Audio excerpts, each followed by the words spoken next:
Dyma'r myfyrdod a gyfermedu yr ail y 15. Wedi ddarllen chydig o adnodau o Cronicl 34. Dyma'r brenin Joseia yn galw arweinwyr Jwda i gyd at ei gilydd yn Jerusalem. Yna, dyma fe mynd i'r deml, ac roedd pobl Jwda Jerusalem, yr offeiriaid a'r lefiaid gydag e. Roedd pawb yno, o'r ifancaf i'r hynaf. Yna, dyma sgrôl yr ymrwymiad, oedd wedi darganfod yn y deml yn cael ei darllen yng nghyw pawb. A dyma'r brenin yn sefyll yn ei le, ac yn addo o flaen yr arglwydd, i wneud ei orau glas, i ddilyn yr arglwydd, a chadw ei orchmynion, ei ofynion a'i reolau. Roedd yn addo cadw amodau'r ymrwymiad oedd yn y sgrôl. A dyma fe'n galw ar bawb yn Jerusalem a Benjamin i wneud yr un fath. Gwnaeth pobl Jerusalem hynny, ac adnewyddu'r ymrwymiad gyda Duw ei hynafiaid. Wel, wy'n codi testyn o ail-lyfr Cronicl 34, adnod 33. Efe a wnaeth i bawb ac a gafwyd yn Israel, wasanaethu'r arglwydd ei Duw, ac yn ei holl dyddiau ef nid roedd iasant hwy, oddi ar ôl arglwydd Duw ei tadau. Wel, dyna ni wedi clywed o fewn cylch un adnod, hanes Diwygiad Joseia. Un o frenhinoedd Jwda oedd Joseia, ac yn wahanol iawn i'r rhan fwyaf ohonynt, roedd yn ddyn da a diwiol. Dyma'r dystiolaeth sydd iddo, yn ail-lyfr y brenhinoedd. Efe a wnaeth yr hyn oedd union yng ngolwg yr arglwydd. Daeth Joseia i orsedd Jwda yn 8 oed, oedd yn fachgen da. Pan yn 16 oed dywedir amdano, tra roedd oedd eto yn fachgen, efe a ddechreuodd geisio Duw. Wel, dyna neges arbennig mi gyda i ei ieuenctid, dechrau ceisio Duw. Pan oedd Iesu Grist yn 12 oed, cafodd ddewis i blerau ac fe ddewisodd y deml. Mae'r geiriau yn dystiolaeth uchel i Joseia. Ceisio Duw a wnaeth Joseia, yn ifanc, ac nid ceisio'n ofer wnaeth, oherwydd os yw dyn yn ceisio a chwilio am Dduw, mae'r gwrthwyneb yn wir hefyd vice versa. Os Duw sydd ar fenaid i eisiau, mae eisiau fe enaid ar Dduw. A phan mae dyn o un ochr yn chwilio, a Duw o'r ochr arall yn ceisio, yna ni all y chwilio'r ceisio fynd yn ofer byth. Dweud mae e'n testyn am bobl brofodd ddiwygiad, fel y brofodd Cymru yn 1859 a 1914. Ond o sylwi ar Ddiwygiad Joseia, a'r deffro adau brofwyd yng Nghymru, bia yn y sylweddolwn fod cryn wahaniaeth rhyngddynt. A phan ddaw diwygiad eto, sylwch nid os daw, pan ddaw, diwygiad eto, bydd yn wahanol i ddiwygiadau a fi yng Nghymru. Nid yr un yw'r oes a'r cyfnod, fe fydd yna wahaniaeth. Ond rhaid cofio fod llawer peth ynglŷn â diwygiad sy'n aros yr un heb newid. Yn y lle cyntaf, nid mewn gwagle ceir diwygiad, nid i vacuum y daw diwygiad. There can be no revival in a vacuum. Yn ail, yr un yw canlyniad pob diwygiad. Pobl yn dychwelyd at Dduw, afradloniaid yn dod adre. Ac yn drydydd, mae holl fywyd y wlad yn gwella a chodi. Roedd y llysoedd barn yn wag adeg diwygiad yng Nghymru, dyna'r gwir.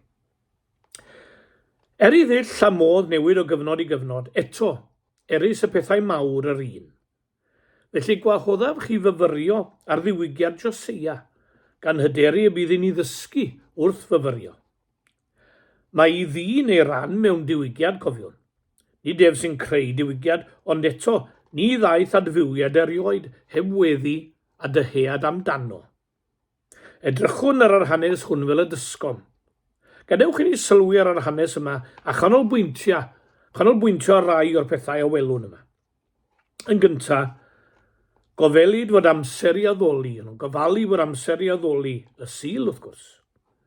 Yn ôl cred yr iddo Duw yw holl amser dyn. Fe bia bob munud o'i amser, felly yn ddelfrydol gwelent y dylai dyn addoli Duw bob munud o'i oes. Ond sylweddolent fod rhaid gweithio, trin y tir ar cynnal ei teuluoedd. Felly penododd yr iddew un dydd arbennig i addoli arno, y sabath. Gofelid fod yna yng nghanol prysurdeb bywyd un dydd ac amser arbennig i addoli, i ddiolch ac i foli Duw. Gadewch i ni adael Joseia a'i gyfnod am ychydig a dod at heddiw.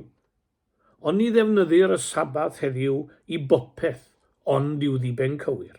Chwaraeon, siopa, gwibdeithiau, diogi. Chi'n cofio'r 10 gorchymyn? Cofia'r dydd sabath i'w sancteiddio ef. O, mae hwnna'n effasiwn. Wel, y gwir yw, pe cadwai'r byd y 10 gorchymyn, heb sôn am y bregaeth ar y mynydd, byddai tipyn gwell trefn arno ni. Mae'n adnod am trafod un y benod yma, adnod 31, a'r brenin oedd yn ei le ei hun. Hynny yw roedd y brenin yn hyd Duw yn addoli. Mae brenin ym Mhrydain erbyn hyn, ond hyd yn ddiweddar yr agosaf oedd gan Brydain i frenin oedd di Caredin. Tra bod Joseia yn y deml, mae'n debyg bod di Caredin yn chwarae polo ar y sil yn aml rai blynyddoedd yn ôl. Fe anfonodd eglwys Presbyteraidd yr Alban brotest yn erbyn hyn, a chafwyd atebion ffôl iawn. Ond yr rhyfeddaf oedd un gan weinidog, un o'r deiniwyd i fynegu holl gyngor Duw ac efengil Iesu Grist. Meddai hwnnw ar y teledu. Mae di Caredin yn addoli Duw cystal â neb wrth chwarae polo ar gefn ei geffyl ar y sil. Mi ddylwn gydnabod fod y gŵr hwnnw yn nŵr cyhoeddus wrth gwrs, ac oherwydd hynny roedd yr hyn a gyflawna yn hysbys i bawb. Ond peidio na cuddio tu ôl iddo, oherwydd nid trwy chwarae polo yn unig y cam ddefnyddio yn y sabath, ac erbyn hyn fyddai ddim ar ei ben ei hunan yn sicr. Dwi ond wedi ddefnyddio fel enghraifft, ac mwyn dangos twpdra ateb y gweinidog. Mae rhai yn credu nad oes hawl berniadu rhai pobl yn y byd yma, beth bynnag a wnant. Ond y gwir yw mae Duw yn unig sydd uwch law berniadaeth. Yr eiron yw fod nifer yn ddigon hirllig i farnu Duw. Beth oeddwn ni'n gyfeirio atynt ar y sil gynnau? Chwaraeon, siopa, gwibdeithiau, diogi. Ond yw'r rhain ond ffrwythau, nid y hwyr pren. Y pren, yr un sydd tu ôl ac yn achos y cyfan. A hynny yw nad oes dim ymdeimlad o ddiolch. Dim angen diolch. I ni ddigon parod i dderbyn, ond nid oes eisiau dweud diolch. Roedd ein mam yn ein dysgu dweud diolch. Rhaid i'r eglwys fod yn fam i lawer hefyd i'w dysgu i ddweud diolch. Amser i ddiolch ac addoli.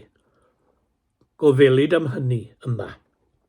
Ac yn yr aile, gofelid fod lle i addoli.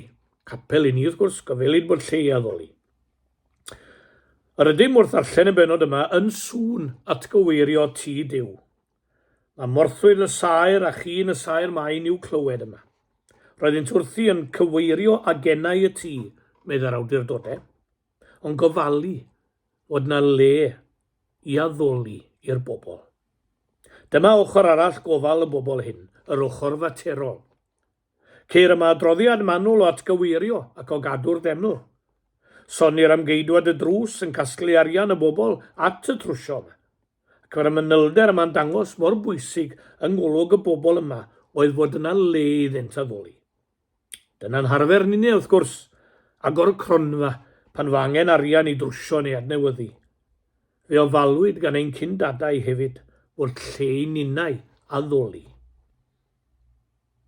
Gŵr na chyfrannau naill ai mewn presenoldeb na gwasanaeth na carian. Gofynwyd iddo, a garech weld drws tŷ Dduw wedi ei gau? Na. A dyna i fyddai ateb pawb yng Nghwm Gwendraeth. Ond yr hyn na sylweddolai y gŵr yna a phawb arall, fel e fe, i fod cadw drws y capel yn agored yn costio. Mae'n costio mewn amser a gwasanaeth a llafur ac arian. Os am ofalu fod lle i addoli, mae'n costio mewn llawer ffordd. Fe geisiodd rhyw wag drio bod yn glyfar gydag un gweinidog wrth drafod tal aelodaeth. O'n i'n meddwl fod yr efengil am ddim i bawb. O, di atebodd y gweinidog, o mae'r trydan yn costio. Ie, roedden nhw'n gyfalu fod lle i addoli yn adeg Joseia. Dyna un o nodweddion oes a gafodd brofiad o adfywiad crefyddol. Dewch i Gymru yn 1858 ac roedd nifer o gapeli'n cael ei ehangu ac yn gofalu am leu addoli. Yna yn 1859 cawn hanes Diwygiad, yr un a hanes Joseia, a'i cyd-ddigwyddiad. Tybed, gofalwch fod yma leu addoli. Mi hoffwn gyfeirio'n fyr at un peth arall a welir yma, at ail ddarganfod y llyfr a'i adfer i'w orsedd. Dod o hyd i lyfr y gyfraith bu ar goll yn hir, Joseia ni ddarllen i'r holl bobl yna'n gwneud cyfamod, a dyma fe yn ail lyfr y brenhinoedd eto. Fe a wnaeth gyfamod ar fyned ar ôl yr arglwydd ac a gadw ei holl orchmynion ef, a'i dystiolaethau, a'i ddeddfau, a'i holl galon ac a'i holl enaid, i gyflawni geiriau y cyfamod hwn, a'i holl bobl a safodd wrth y cyfamod. Adfer y Beibl yw orsedd, hynny yw yn rheol i'w bywyd. Nid ail ddarganfod y llyfr ei ddwsto a'i gadw fe fel hen grair. Nid yw'r Beibl ar goll yn yr un ystyr heddi, ond ofna fe fod lawn cymaint ar goll mewn llawer dror, ac oedd llyfr y gyfraith yn yr hen agen ddofn yna yn y deml. Mae Beibl ym mhob tŷ yn y pentre, mae'n debyg, na gwell i mi newid hwnna. Mae Beibl yn yr rhan fwyaf o dau yn ein pentre, mae'n siŵr, ond sawl un ohonynt a gorir o un penwythnos i'r llall. Ni agorir clawr y Beibl mewn ambell dyn nes bod clawr yr arch wedi cau. A'i hen grair yw e bellach. Hen lyfr sy'n cynnwys ysgrifau gan bobl fi byw dros 20 canrif yn ôl. Cri a glywir gan rai heddiw back to the Bible, yn ôl i'r Beibl, yn ôl i gael gweld beth yw eglwys a'i natur yn ôl y Testament Newydd, yn ôl i gael gweld beth yw ystyr bod yn ddisgybl i Iesu Grist. Rhaid i'n cenhedlaeth ni roedd i'r Beibl ar ei orsedd yn ôl. Mae fersiynau digon syml i bawb bellach. Mae'n llawn y gwyddorion pwysig, a rhaid i ni ei wneud yn rheol ein bywyd. Byddai'r rhaid i'r angredadyn cael letaf gytuno. Pe bai pawb yn byw yn ôl y deg o'r chymyn ac egwyddorion Iesu Grist, a byddai'r byd ma'n le gwell yn fwy heddychlon a chariadus. Dyna'r 3 peth amlwg am bobl a brofasant ddiwygiad. Gofalent fod amser i addoli, gofalent fod lle i addoli, ail ddarganfod y Beibl, a rhoi iddo ei le. Neu yr ein syml yn ein haith ni, y sil, y capel, y Beibl. Dwi'n mwynhau chwaraeon, mwynhau teithio, mwynhau bwyd da, mwynhau bod yng nghwmni ffrindiau.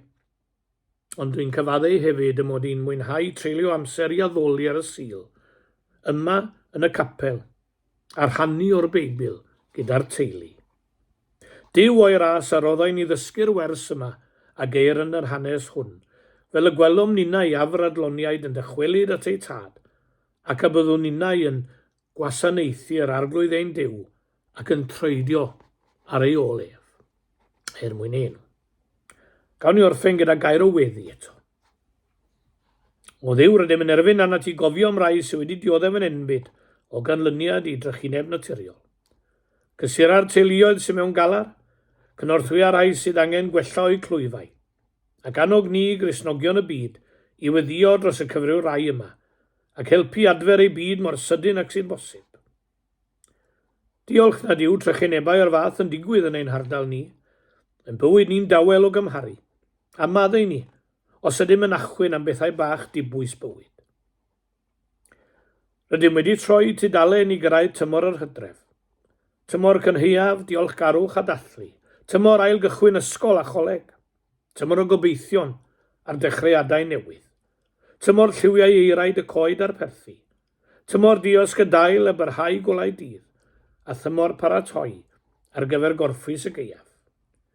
Fel y bydd natur yn ei rhoi ei hun o flwyddyn i flwyddyn mewn cynnyrch a ffrwythlondeb, helpa ninnau i'n rhoi ein hunain i ti ein Duw ac i waith dy deyrnas.